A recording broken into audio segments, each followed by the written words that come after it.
যখন মাইয়েতকে কবরে শোয়ানো হয় তখন সে তাকে দাফন করে যাওয়া ব্যক্তিদের হাঁটার খসখস আওয়াজ শুনতে পায়।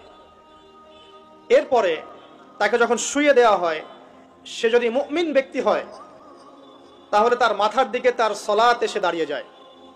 দুনিয়াতে আপনি যে নামাজগুলো পড়েছেন, আমি যে নামাজগুলো পড়ছি, এগুলো মাথার দিকে দাঁড়িয়ে যায়। ডান দিকে চলে আসে তার সওম, সওম মানে কি? রোজা। বাম দিকে চলে আসে যাকাত। তারপরে পায়ের দিকে চলে আসবে তার আত্মীয়তার সম্পর্ক রক্ষার ইবাদত, তার এই যে অন্যান্য দান সদকা, তার নফল আমল, তার তাসবিহ তাহলিল, তার কোরআন তেলাওয়াত ইত্যাদি পায়ের দিকে চলে আসবে। এখানে একটা হাদিস এসেছে, সূরাতুল মুলক যে ব্যক্তি রাতের বেলা তেলাওয়াত করবে, কোন সূরা ভাই? তাবারাকাল্লাযী বিয়াদিহিল মুলক ওয়া হুয়া আলা কুল্লি শাইইন কাদির।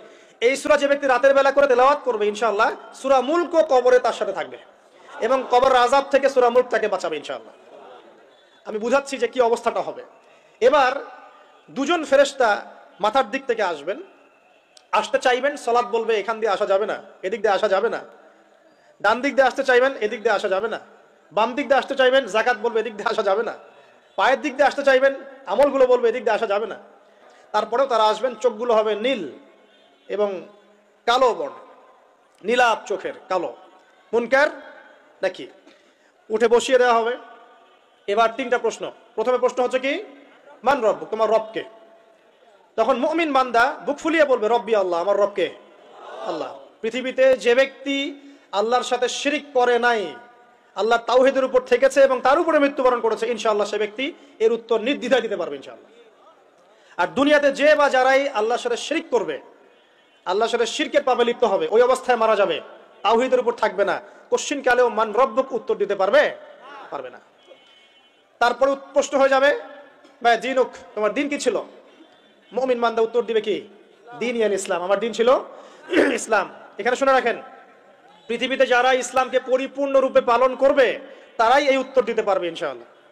যারা ইসলামকে ঠাট্টা বিদ্রুপের হাসি তামাশার পাত্র বানিয়েছে, মন চাইলে কিছু করি, মন চাইলে কিছু করি না, সহজগুলো একটু আমল করি, বাকি কিছুর আমল ধারি না, হ্যাঁ, নামাজ পড়ি, সুদ ছাড়তে পারি না, ঠিক আছে, ইসলামকে ঠাট্টা তামাশার পাত্র বানিয়েছে, এরা কোশ্চিন কালে উত্তর দিতে পারবে না মা দিনুক। দিনে পরিপূর্ণরূপে ইসলামে প্রবেশ করতে বলেছেন আল্লাহ রাব্বুল আলামিন। যারা পরিপূর্ণরূপে ইসলামে প্রবেশ করবে এবং ইসলামের প্রতিটা মৌলিক বিধান মেনে চলবে, ইনশাআল্লাহ তারা এর উত্তর দিতে পারবে। এরপরে আসবে তৃতীয় প্রশ্ন। নবী সাল্লাল্লাহু আলাইহি ওয়াসাল্লামকে দেখানো হবে। যখন দেখানো হবে তখন সূর্য যখন ডুবে যায়, যে দৃশ্যটা আমরা দেখতে পারি না, ওই দৃশ্যটা ভেসে উঠবে এবং মুমিন বান্দা অস্থির হয়ে যাবে, বলবে আমাকে ছেড়ে দাও, আমি নামাজ পড়বো।